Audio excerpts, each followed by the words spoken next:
자, 이사야 55장 1절부터 7절까지를 받들어 읽겠습니다. 자, 읽겠습니다. 아, 너희 목마른 자들은 누구든지 물들로 나오라. 돈 없는 자도 오라. 너희는 와서 사 먹으라. 정령 와서 돈 없이 값 없이 포도주와 젖을 사라. 어찌하여 너희는 양식이 아닌 것을 위하여 돈을 쓰며 배부르지 않는 것을 위하여 수고하느냐.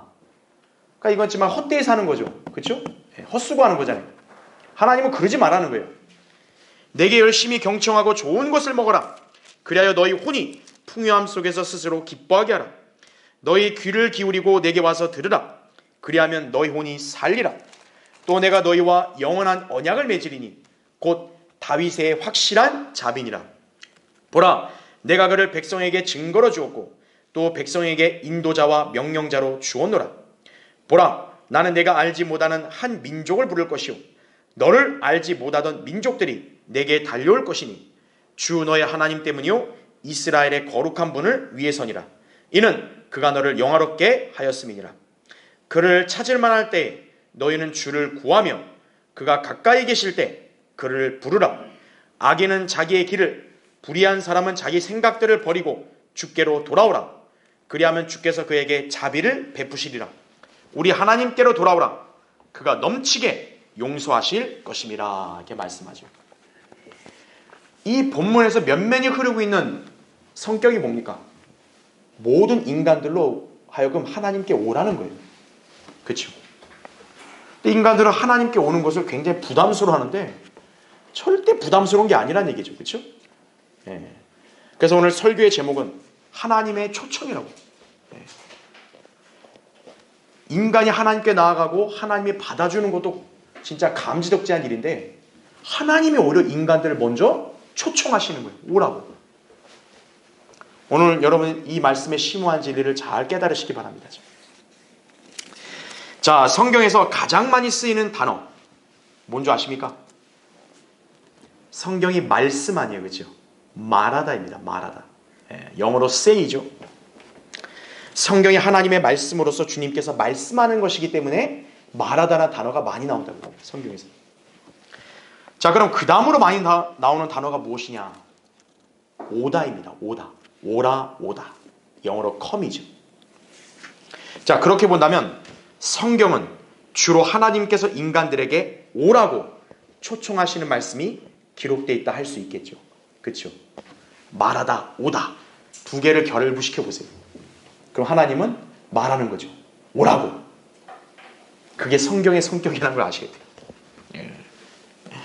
하나님께서 은혜로우시고 자비로우셔서 죄인들을 그저 정죄만 하시는 것이 아니라 그들을 구원하시기 위해 부르십니다. 하나님의 초청은 바로 이것이죠. 하나님께서는 다양한 방법으로 인간들을 구원하시기 위해 계획과 뜻을 두시고 그들을 부르십니다. 구약에는 아브라함을 부르시어 그를 통해 위대한 민족을 이루시겠다고 약속을 하시고 마침내 이스라엘 민족을 하나님의 백성으로 택하셨습니다. 그래서 그들에게 약속의 땅인 카나안에 정착하여 살게 하시고 그들을 막강하고 위대한 민족으로 만들어 주심으로 그들을 통해 온 세상에 하나님만이 유일한 분이심을 알리려고 하셨던 것이다 이거죠. 세상의 다른 이방인들은 어떻게 하나님을 아느냐 이거예요. 이스라엘을 보고 하나님을 알라는 거예요. 그게 하나님의 구약에서 유대인들을 두고 하신 계획이라고.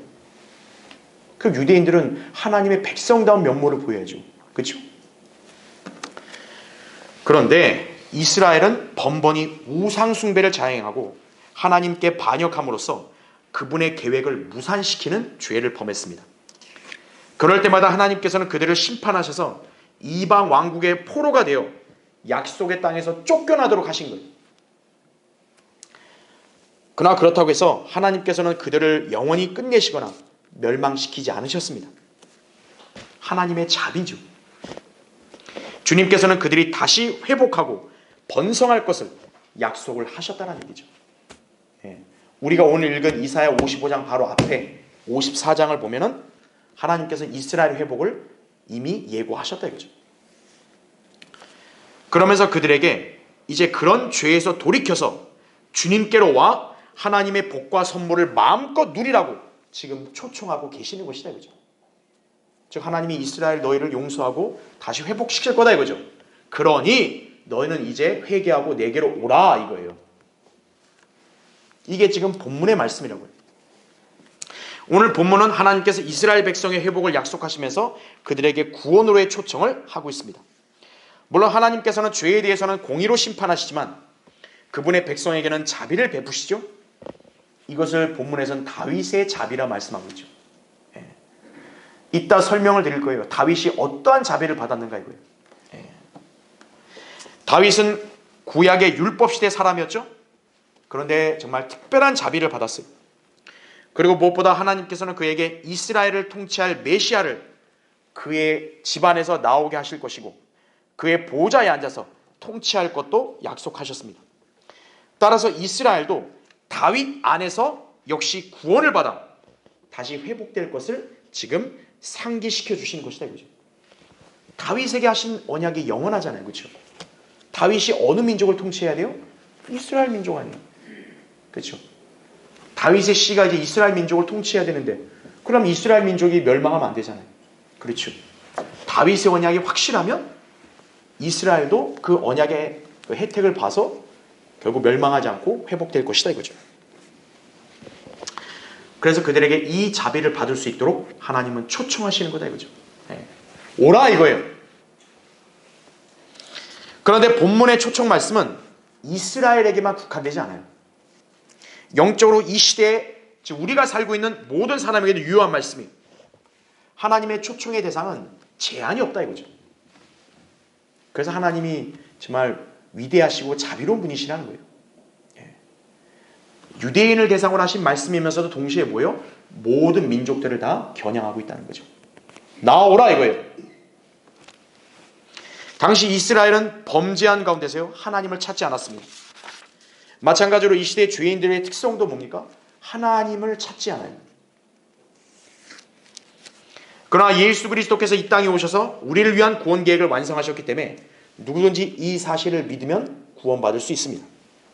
그렇게 예수님께서는 누구나 내게 오라 이렇게 초청을 하신다 이거죠. 주님은 인간들하고 몸값을 매기지 않았어요. 나한테 오려면 그냥 오면 안 돼. 이게 아니에요. 마태복음 11장 28절에 수고하고 무거운 짐진 자들아 다 내게로 오라. 그러면 내가 너희에게 쉼을 주리라 이거죠. 아, 저는 자격이 안 되는데요. 그게 아니라 이거죠. 너 수고하고 죄의 짐으로 허덕이냐? 와라 이거예요. 다 내려놔. 이게 주님의 초청이라고요. 이건 어렵나요? 엄청난 부담이 되나요?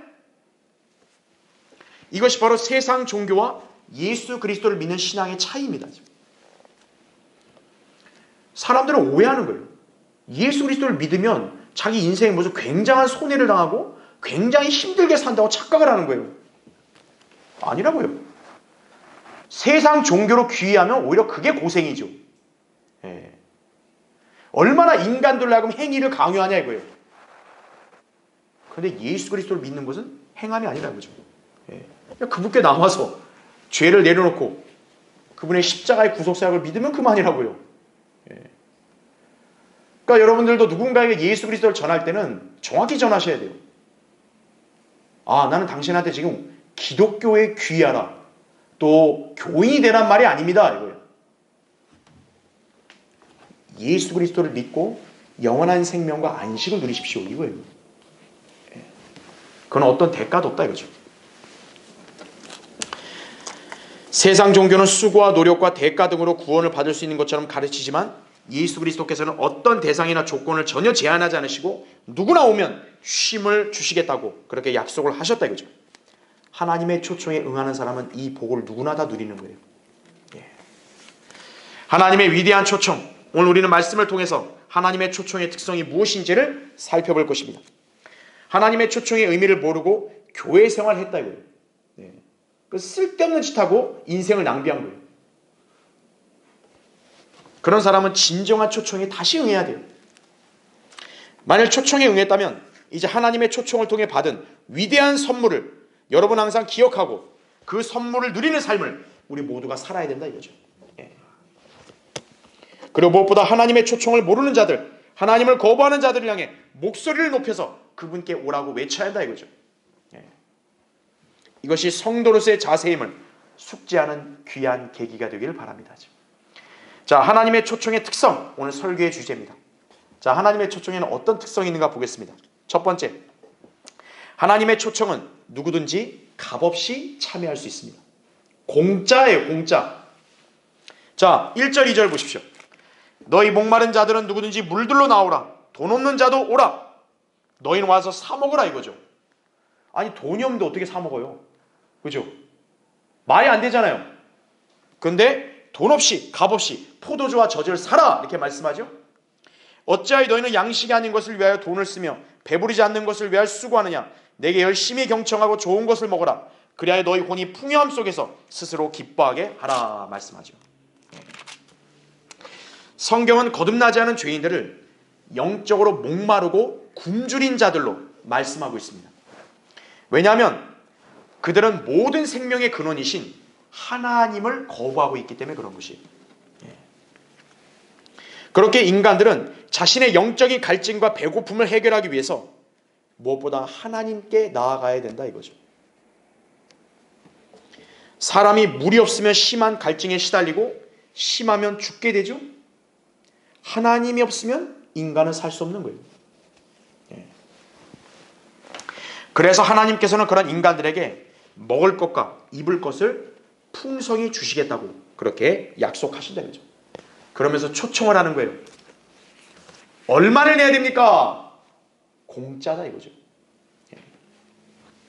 어떤 부담이나 대가를 걱정하지 말라 이거죠. 와서 조금 주냐 아니라 마음껏 사서 마시고 먹으라고 그렇게 말씀하신다 이거죠.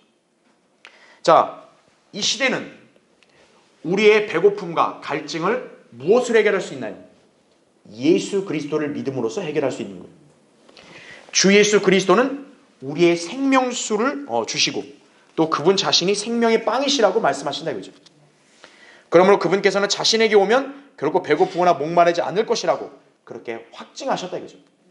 요한복음 6장 35절에도 예수께서 그들에게 말씀하시기를 내가 생명의 빵이니라. 내게 오는 자는 결코 배고프지 아니하며 또 나를 믿는 자는 결코 목마르지 아니하리라 말씀합니다. 예수님께서는 요한복음 4장에 등장하는 사마리아 여인에게 영원한 생명으로 솟아오르는 샘물을 주시겠다고 그렇게 말씀하셨습니다. 그렇죠? 요한복음 4장의 문맥을 여러분 잘 아실 거예요. 예수님이 여행으로 피곤해서 쉬고 계실 때 사마리아 여인이 물기르러 우물에 왔죠. 예수님은 의도적으로 그 여인에게 접근해서 말을 시켰죠. 마실 물을 달라. 그러니까 이 여인이 시큰둥하면서 아니 왜 나한테 물 달랍니까? 이거죠. 그랬더니 예수님께서 이렇게 말씀하시죠. 이 물을 마시는 사람은 누구든지 다시 목마르려니와 이거죠.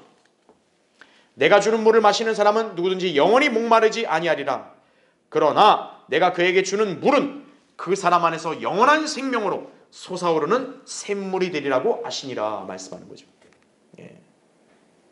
이 우물의 물 마셔보라 이거예요. 분명히 자기가 노력을 길어서 마실 수 있겠죠? 그러나 어때요? 다시 목마르는 거예요. 그런데 지금 주님은 내가 주는 물을 마시면 영원히 목마르지 않는다 이거예요. 인간을 영원히 목마르지 않게 하는 생수는 오직 예수 그리스도만이 주실 수가 있다 이거죠. 근데 이것은 누구는 마실래요 안 마실래요 이렇게 선택사항이 아니에요. 모든 인간은 반드시 마셔야 멸망하지 않고 사는 거예요. 자, 이 생수를 다른 어디에서는 발견할 수 있을까요? 발견 못한다 이거죠. 최근에 인도의 그 각종 언론에서는요, 소위 힌두교 성수로 알려진 물이 사실 에어컨에서 나온 응축수였다는 사실이 밝혀져 충격을 주었다는 소식이 보도했어요. 힌두교인들은 성수인 줄 알고 아주 냅다 마셨는데 현지 매체 보도에 따르면요, 지난 6일 인도의 북부에 있는 브린다의 힌두교 사원 슈리 반케의 비아리 사원에는요, 매일 많은 신도들이 몰려와서 줄을 서가면서 그 벽에 있는 코끼리 조각상에서 떨어지는 물을 받아 마셨다고 합니다. 여러분, 그 장면이 연상이 되죠, 그렇죠? 막 줄을 서가지고 막 그 코끼리에서 막 나오는 물 이거 마시려고. 물을 마신 사람들은 그 액체를 차란 암릿이라고 그렇게 믿었다 그래요. 이게 뭐냐 했더니 힌두교의 주신 비슈누의 8번째 화신인 크리슈냐의 발에서 나오는 성수를 뜻한다고 합니다. 예. 굉장히 깨끗한 물인 것 같네요, 그렇죠? 예. 신자들은 성수의 축복을 받기 위해서 이 물을 마시고요, 그것도 모자라서 온몸에다가 뿌리고 머리에도 뿌리고 발랐다 그래요. 그럼 뭔가 좀 이렇게 자기 인생에 뭐가 생기는 줄 알고 했는가 보죠, 그렇죠?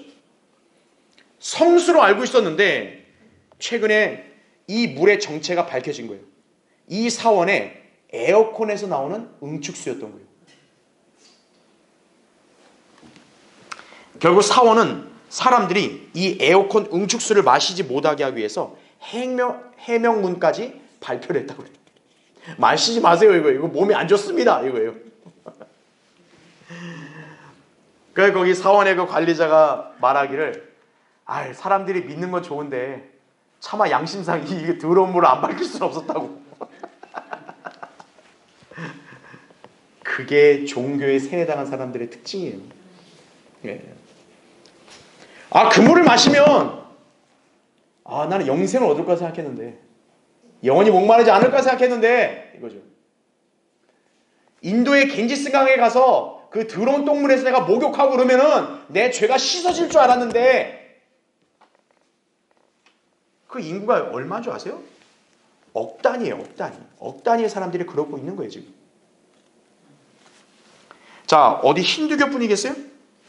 오늘날 무수한 종교들을 신봉하는 신도들 모두 자신의 죄와 죽음의 문제를 해결할 수 있는 구원에 무지한 채 인생을 허비하며 지옥의 멸망으로 돌진하고 있다 이거죠. 예. 오늘 예수님, 하나님께서 여기 본문 2절에 하신 말씀이고요. 양식이 아닌 걸 왜 사서 먹냐 이거예요. 그러니까 아무것도 아닌 거에 왜 자기 공로나 대가를 지불해서 그걸 얻으려고 하냐 이거예요. 예.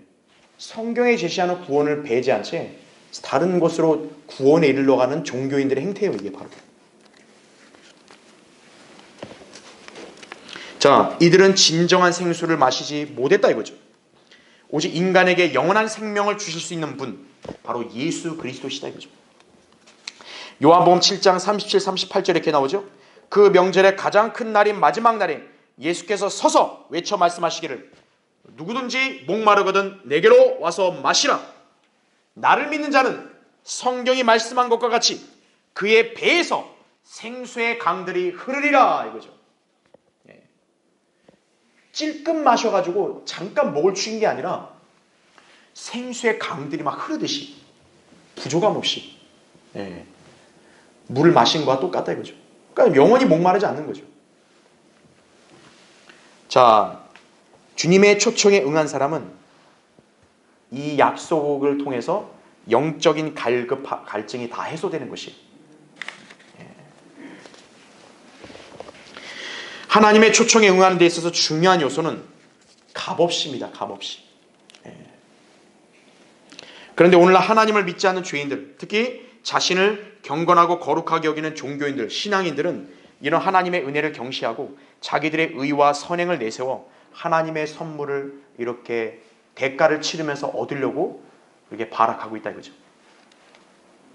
그런 자들은 본문에서 말씀하신 것처럼 양식이 아닌 것을 위해서, 배부르지 않는 것을 위해서 시간과 노력과 돈을 허비하는 쓸데없는 자들이에요. 세상 종교들은 인간들에게 대가를 요구하는 거예요. 구원받고 싶어? 의로워지고 싶어? 그럼 무언가를 해 이거죠. 근데 하나님께서는 누구든지 값없이 오라고 하셨다 이거죠. 이게 하나님이 다른 세상의 어떤 신들이나 종교 창시자들과 다른 점인 거예요. 계시록 22장 17절에 성령과 신부가 말하기를 오라 하더라. 듣는 자도 오라 말하게 하고 또 목마른 자도 오게 하며 원하는 자는 누구든지 생명수를 값없이 마시게 할지어다 이거죠. 값없이, freely. 이게 바로 하나님의 은혜를 상징하는 표현이에요. 하나님의 은혜는 인간의 어떤 대가를 요구하지 않는다 이거죠. 여러분은 구원을 위한 하나님의 초청에 응하셨나요? 그렇다면 여러분은 어떤 공로나 노력이나 대가 없이 은혜로 구원받은 것임을 확신할 것이에요. 오늘날 우리 주위에는 여전히 행위로 구원을 얻으려는 가련한 기독교인들이 많습니다. 이들은 안타깝지만 하나님의 의에 이를 수 없어요. 이스라엘 백성처럼 자기 의를 자랑하면 하나님의 의에 이를 수 없는 거예요. 로마서 10장 2절 3절에 나온 말씀입니다. 구원은 내 생각으로 받는 게 아니에요. 하나님의 말씀에 제시된 대로 따라야 된다 이거죠. 성경은 너희가 믿음으로 말미암아 은혜로 구원을 받았으니 이것은 너에게서 난 것이 아니오 하나님의 선물이라. 행위에서 난 것이 아니니 아무도 자랑하지 못하게 하려 하심이라 이거죠. 에베소 2장 8절 9절에 말씀하고 있죠. 주님은 이러한 구원 계획을 수립하시고 우리로 하여금 그 선물을 받으라고 초청하셨음을 알아야 된다 이거죠. 구원에 관해서는 정확하게 우리는 증거할 수 있어야 한다 이거죠. 자, 하나님의 초청의 특성 두 번째로 다윗의 확실한 자비처럼 하나님의 자비를 받을 수 있습니다. 자, 거기 3절부터 5절 보세요. 너희 귀를 기울이고 내게 와서 들으라. 그리하면 너희 혼이 살리라. 또 내가 너희와 영원한 언약을 맺으리니 곧 다윗의 확실한 자비니라. 보라, 내가 그를 백성에게 증거로 주었고 또 백성에게 인도자 명령자로 주었노라. 보라, 너는 내가 알지 못하는 한 민족을 부를 것이요 너를 알지 못하던 민족들이 내게 달려올 것이니 주 너의 하나님 때문이요 이스라엘의 거룩한 분을 위해서니라. 이는 그가 너를 영화롭게 하였음이니라 말씀하죠. 자, 다윗은 굉장히 특별한 사람이었습니다. 하나님께서 그에 대해 처음으로 언급하실 때 하신 말씀은 하나님의 마음에 합한 자였다는 거예요. 사무엘상 13장 14절. 자, 하나님께서는 이후로 그와 함께 하셨고 그때마다 다윗은 번창하여 마침내 이스라엘을 치리하는 왕이 되었습니다. 하나님께서는 그 후로 다윗과 언약을 맺으시며 그에게 확실한 자비를 약속하셨다 이거죠. 자, 한번 볼까요? 여러분 사무엘하 7장 한번 보십시오. 껴놓으시고요. 12절부터 제가 16절 읽겠습니다. 내 날들이 차서 내가 내 조상들과 함께 잠들 때 내가 내 몸에서 나올 곧 내 뒤에 올 내 씨를 세우고 내가 그의 왕국을 견고하게 하리라.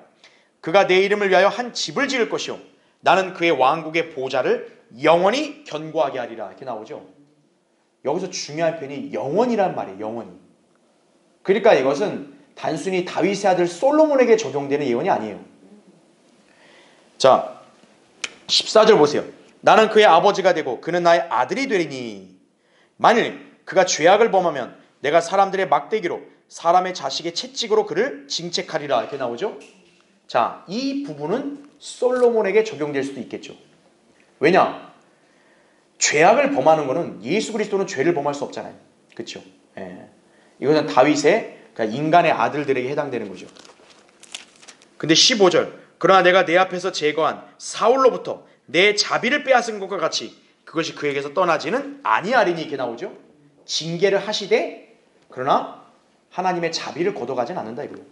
다윗과 그의 씨에게는. 그렇죠? 그래서 16절 내 집과 내 왕국이 내 앞에서 영원히 세워지리라. 내 보좌가 영원히 세워지리라 하시더라 말씀하죠. 자, 이스라엘의 왕국, 이스라엘을 통치할 그 왕이 앉을 보좌가 영원히 견고하다 그러죠. 이것은 솔로몬에게 적용될 수 없겠죠. 왜냐하면 솔로몬은 죽었고 사후의 왕국이 분열됐기 때문에. 이것은 메시아신 예수 그리스도께 적용되는 예언이에요. 그렇죠? 다윗에게는 이게 약속된 거예요. 그래서 메시아도 다윗의 아들로 불리는 거예요. 이 얼마나 놀라운 은혜와 특권인가 이거죠. 그런데 다윗은 이 언약을 받은 지 얼마 되지 않아서 우리아의 아내인 밧세바와 간음을 저질렀고요.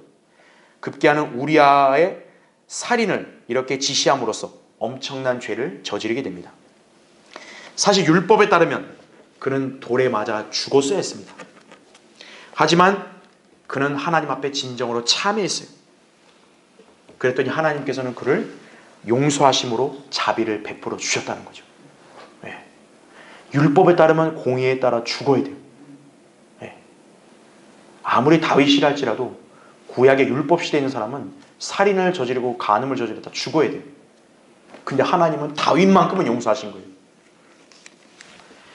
시편 51편 1, 2절 11절에도 그래서 다윗이 이렇게 하나님 앞에 참회 기도를 한 거예요. 오 하나님이여, 주의 자애하심을 따라 나에게 자비를 베푸소서. 주의 온유한 자비들의 풍성함을 따라 내 죄가들을 지워버리소서. 나의 죄악으로부터 나를 철저히 씻으시고 나의 죄로부터 나를 깨끗하게 하소서. 이거죠. 하나님은 오케이 들어주시고, 신약 성도들이라면 당연히 이건 들어줄 수 있는 건데 다윗은 구약 성도였단 말이에요. 근데 하나님이 들어주신 거예요. 그러면서 다윗은 이 간구를 합니다. 주의 면전에서 나를 내어쫓지 마시고 주의 거룩한 영을 내게서 거두어가지 마소서. 다시 말하면 자신 안에 있는 성령이 떠나지 않게 해달라 기도한 거예요. 예. 하나님은 놀랍게도 다윗에게만큼은 그 기도를 들으셔서 성령이 떠나지 않으신 거예요. 특별한 사람이에요. 구약시대는 죄를 지으면 성령께서 떠나셨다고요. 사울이 그랬죠. 삼손도 그랬다고요. 하지만 다윗은 범죄에서도 성령이 떠나지 않았다. 정말 예외적인 상황이었어요. 이것은 바로 오늘날 이 시대에 하나님의 자비로 구원받는 신약 성도들을 예표하기도 한다 이거죠. 예수 그리스도께서는 다윗의 언약과 자비를 성취시키실 것이, 이때 그분을 믿음으로 탄생하는 신약 성도들 또한 다윗의 확실한 자비와 관련하여 하나님의 선물인 구원을 우리는 영원히 보장받게 될 것이다 이거죠. 그래서 신약 성도들도 어때요? 죄를 지어서 징계를 받을지언정 성령께서 떠나지를 않으시는 거예요. 다윗의 경우를 통해서 하나의 예표를 보여주신 거예요. 예. 자, 한 번 더 찾아볼까요? 시편 89편 한번 보세요.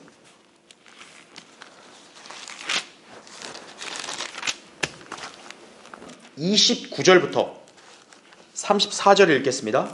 보십시오.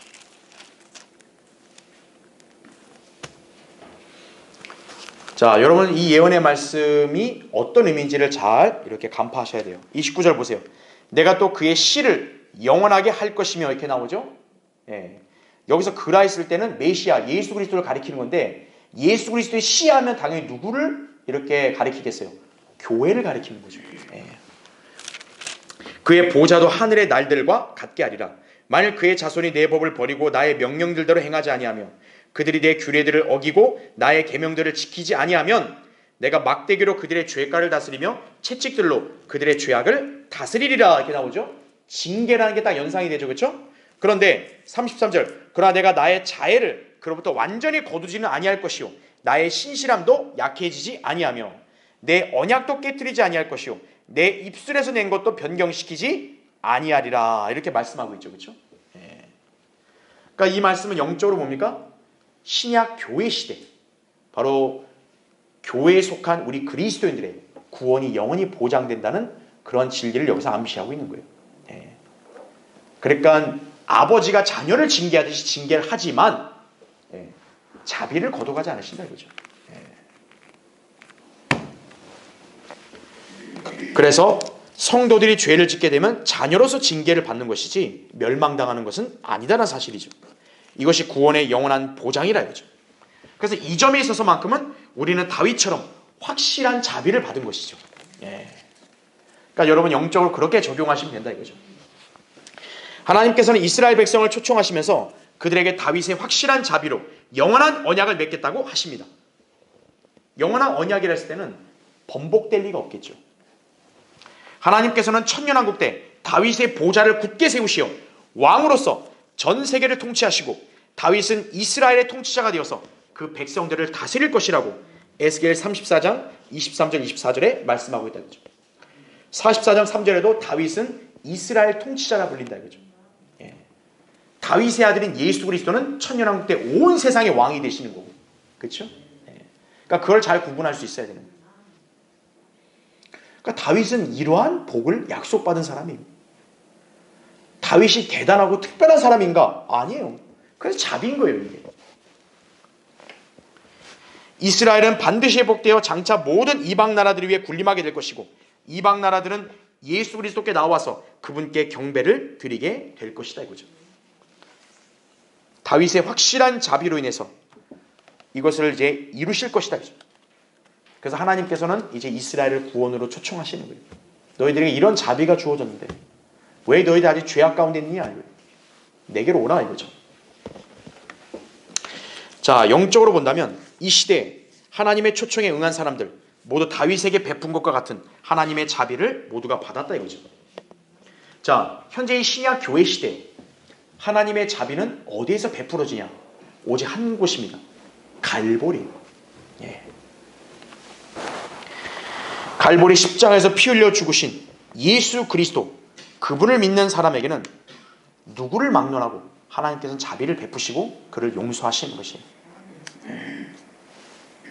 딴 데 가면 죄 용서받냐? 아니에요. 그 힌두교의 그 성수를 백날 마셔도 그런 일 안 일어나요.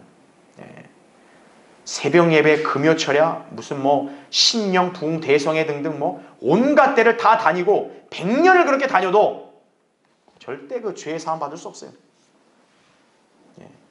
하나님은 그런 사람에게 자비를 안 베푸시는 거예요. 근데 거꾸로 정말 흉악하고 완악한 죄인이었다 이거예요. 그런데 회개하고 갈보리 십자가로 나와 예수 그리스도를 믿었다고. 그럼 하나님은 자비를 베푸시는 거예요. 인간의 이성으로는 이해가 안 되잖아요. 근데 그게 하나님의 방법이라고요. 이 시대의 죄인들을 향한 하나님의 초청은 바로 이것이다. 그죠? 초청에 응한 사람은 과거의 그 어떤 죄나 불의와 실수와 오점 이게 있었어도 또 부족해도 어리석어도 확실한 자비를 받을 수 있는 것이다. 그죠? 이것이 바로 하나님의 초청임을 알아야 합니다. 로마서 9장 18절에도 그분께서는 자비를 베푸시고자 하는 자에게 자비를 베푸시고 원하시는 자를 완악하게 하시느니라. 이 말씀의 진리가 바로 이거예요. 그러니까 예수 그리스도의 복음을 거절하고 그분을 영접하지 않으면 하나님은 완악하게 내버려 두시는 거예요. 반대로 자기가 정직하게 회개하고 예수 그리스도께 나오면 자비를 베푸시는 거예요. 그게 하나님 현재 교회 시대에 정해놓은 법칙이다 이거죠. 그런 자비를 받은 우리 성도들은 구원이 영원히 보장되는 것이에요. 자, 하나님의 초청의 특성 세 번째, 하나님의 용서의 은혜를 누릴 수 있다 이거죠. 자, 6절 7절 보세요.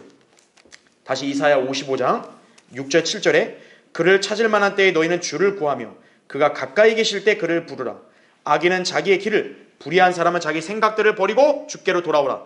그리하면 주께서 그에게 자비를 베푸시리라. 우리 하나님께로 돌아오라. 그가 넘치게 용서하실 것임이라 이거죠.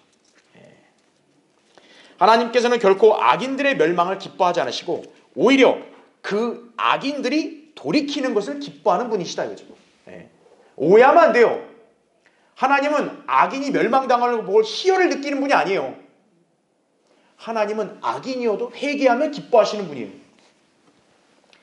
에스겔 33장 11절에도 주 하나님이 말하노라. 내가 살아있는 한 내가 악인의 죽음을 기뻐하지 아니하고 악인이 그의 길에서 돌이켜서 사는 것을 기뻐하노니 너희는 돌이키라. 너희는 너희 악한 길에서 돌이키라. 오 이스라엘 집아, 너희가 어찌하여 죽으려고 하느냐 이거예요. 마찬가지로 이 시대 죄인들에게 하나님이 그렇게 촉구하시는 거예요. 왜 멸망을 자초하느냐 이거예요. 하나님은 오래 참으시는 분이에요. 하나님께서는 결코 인간들로 하여금 멀리 떨어져 계시지 않습니다. 그분의 말씀은 결코 우리에게서 멀리 있는 게 아니에요. 로마서 10장 8절에 나오잖아요. 누구나 하나님을 찾고자 하는 마음만 있으면요, 그분을 찾을 수 있는 거예요. 하나님은 인간하고 숨바꼭질 하시는 분 아니에요. 나 찾아봐라 하나님 이러시는 분 아니에요. 찾고자 하면 하나님 만나시는 거예요.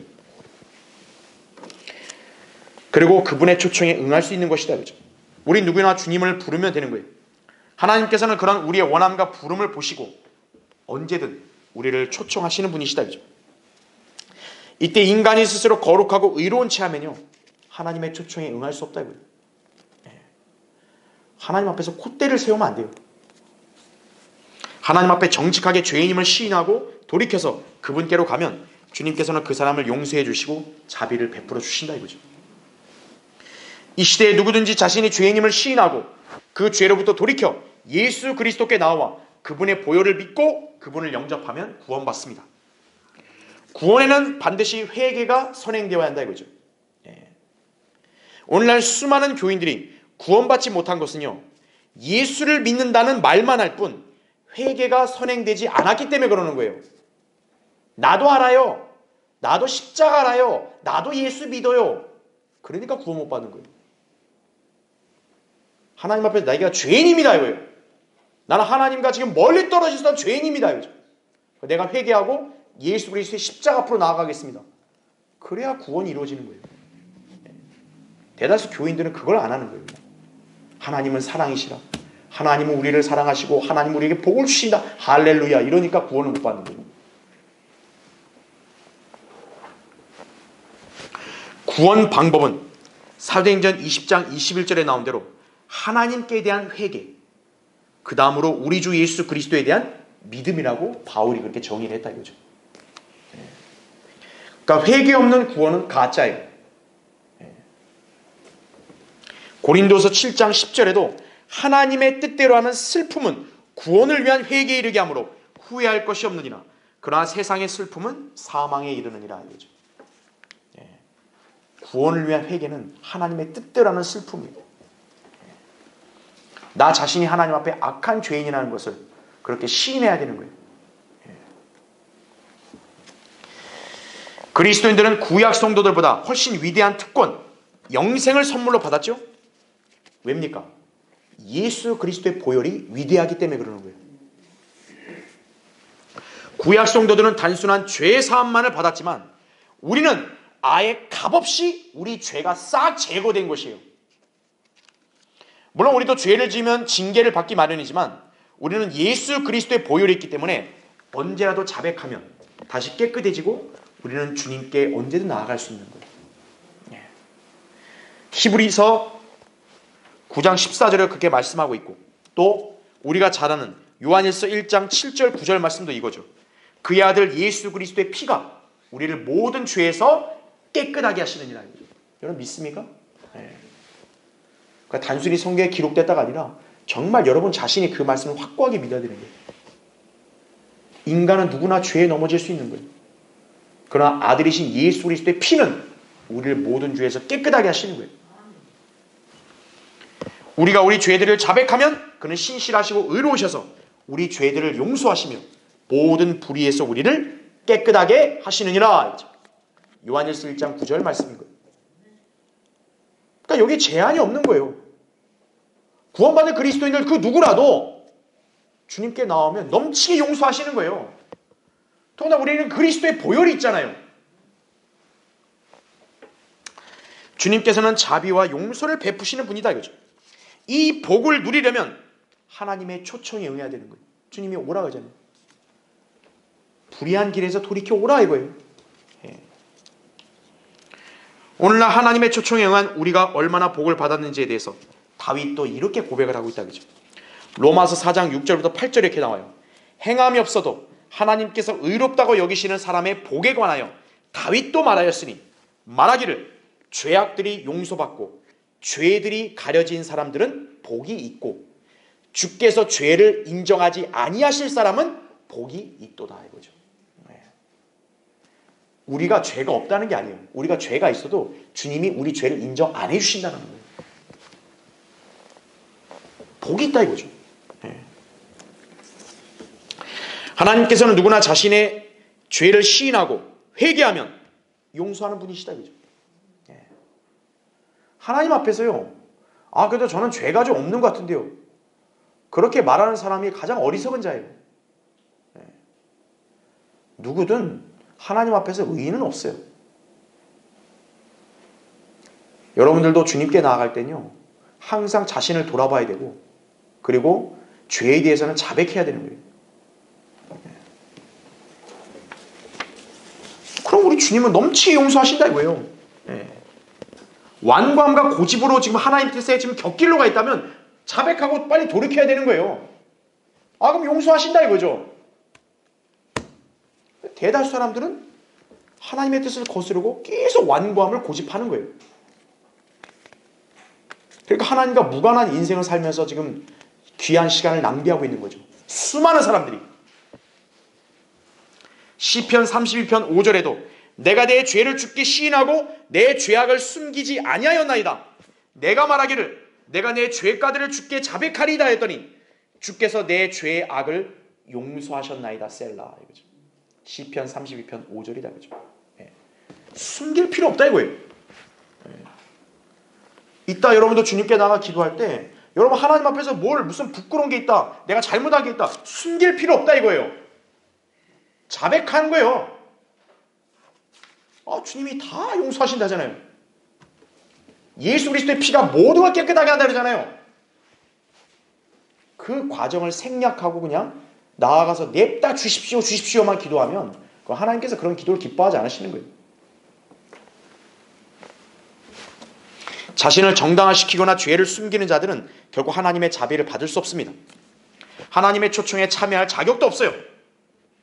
하나님께서는 정직하게 죄를 자백하여 주님께 내려놓고 용서를 구하면 그대로 해주시는 것이다. 그죠? 자, 여러분 혹시 주님과 관계 속에서 좀 영적으로 침체되어 있거나 주님과 지금 밀접한 교제를 혹시 나누지 못하고 있습니까? 그렇다면 이제 여러분은 용서의 복을 받은 사람으로서 그분께 얼마든지 나아가 자백하고 다 용서받을 수 있다는 점을 기억하십시오. 우리에게는 그리스도의 보혈로 언제든 정결케 될 수 있어요. 예. 우리 모두는 하나님을 섬길 수 있다 이거죠.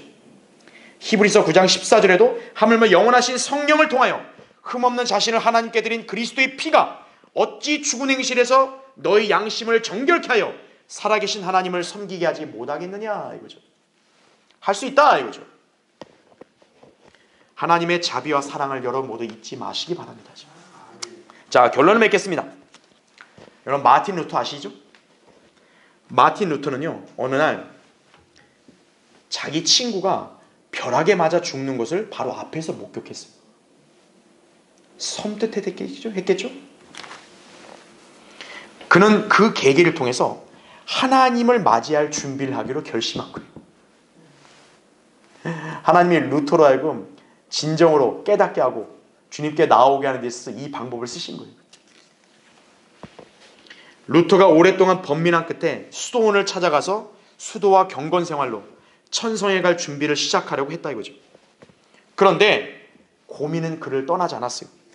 그 고민의 핵심은요, 내가 고행을 하고 독신 생활하고 내가 청빈하게 산다 해서 과연 하나님이 나를 선하다고 받아주시냐 이거예요.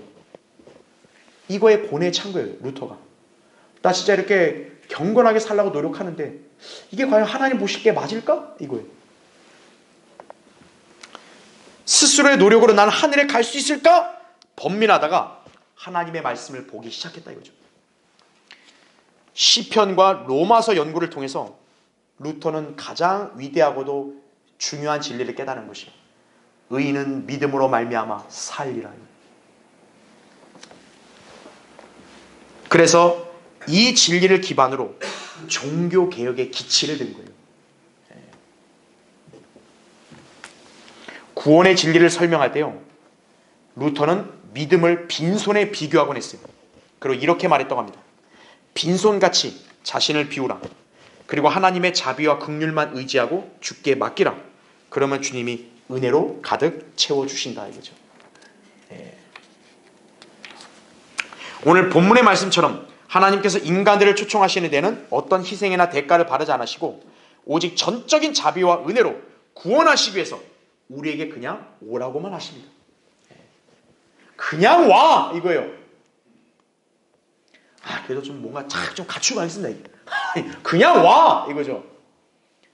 내가 나쁘게 살았는데 좀 개과천선하고 교회에다 좀 몇십 년 좀 봉사하고 있습니다. 그냥 와 이거예요. 그래도 좀 성령을 좀 겪어보고 방언을 좀 해야죠. 그냥 와 이거죠.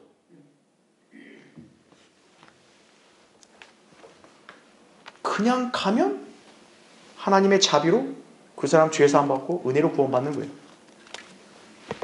구원받은 그리스도인의 신앙은 그래서 참된 안식과 평안이 넘치는 것이에요. 최소한 우리는요, 우리 자신의 구원에 대해서 번민할 이유가 없어요. 대다수 기독교인들은 자기 구원에 대해서 번민한다고요. 내가 구원 받았나 안 받았나, 나 죽으면 어떻게 될까 이러고 나 모르겠다, 그냥 목사님 시키는 대로 살자. 이러면서 또 계속 불안과 근심 속에 살아가는 거라고요.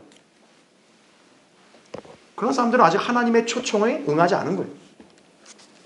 구원받은 그리스도인만이 하나님의 초청에 응했다 이거죠. 왜냐하면 우리는 값없이 하나님의 은혜로 영생을 선물로 받았기 때문에 그런 것이. 주님의 은혜와 사랑은 우리에게 늘 넘치기 때문이다 이거죠. 우리는 세상 종교들처럼 힘들게 생활하는 게 아니에요. 우리는 화평 가운데서 기쁨으로 믿음 생활하는 것이다 이거죠. 주님께서는 자신의 위대한 책 성경을 마치실 때도 오라는 단어를 여러 차례 반복하고 있습니다. 이 성경의 마지막 책이 요한계시록이죠. 마지막 장이 22장이죠. 거기서 오라는 단어가 7번이나 등장하는 거예요. 여러분, 성경에서 숫자 7은 완성이죠. 그렇죠? 하나님은 성경의 맨 마지막 책 맨 마지막 장에도 오라라는 단어를 7번이나 쓰는 거예요. 네. 성경은 어때요? 시작과 끝이 인간을 초청하는 거예요. 의미심장하다 이거죠. 여러분은 하나님의 초청에 확실히 응하시어 영생을 선물로 받으셨습니까? 여러분은 하나님의 초청을 누구에게든지 담대하게 증거할 수 있어야 돼요. 네. 나는 당신과 다릅니다. 나는 결국 내가 의롭거나 내가 선한 게 아닙니다. 그런데 하나님은 나 같은 죄인에게 자비를 베푸시고 예수 그리스도의 보혈로 나의 죄가 사해졌음을 나는 그냥 믿었는데 은혜로 구원받았습니다. 나는 영생을 값없이 받았습니다. 그래서 그 가치를 알기 때문에 나는 주님을 섬기는 것이고 당신에게 주님을 증거하는 것입니다. 그거예요. 우리는 사람들에게 오라를 외쳐야 돼요. 오라. 네. 다른 거 재지 마시고 예수 그리스도의 십자가 앞으로 오십시오 얘기하는 거예요. 현명한 사람이 누굽니까? 하나님의 초청의 가치를 아는 사람입니다. 주님은 구원받지 않은 죄인들 보고 구원받으라고 오라고 하죠. 구원받은 그리스도인에게는 무엇을 초청하시겠어요? 와서 자백하고 주님의 보혈의 근거에서 깨끗하게 되고 주님과 늘 교제 가운데 있으라고 그렇게 초청하시는 것이에요. 여러분도 늘 자신을 항상 돌이켜보면서 주님과의 교제에서 혹시나 멀어져 있다든지 주님의 사랑을 잠시나 망각했다든지 그럼 오늘 말씀을 통해 내가 다시금 주님의 초청에 응하겠다. 주님께 나와서 그분과 늘 교제 가운데 사는 그런 여러분 되기를 바랍니다.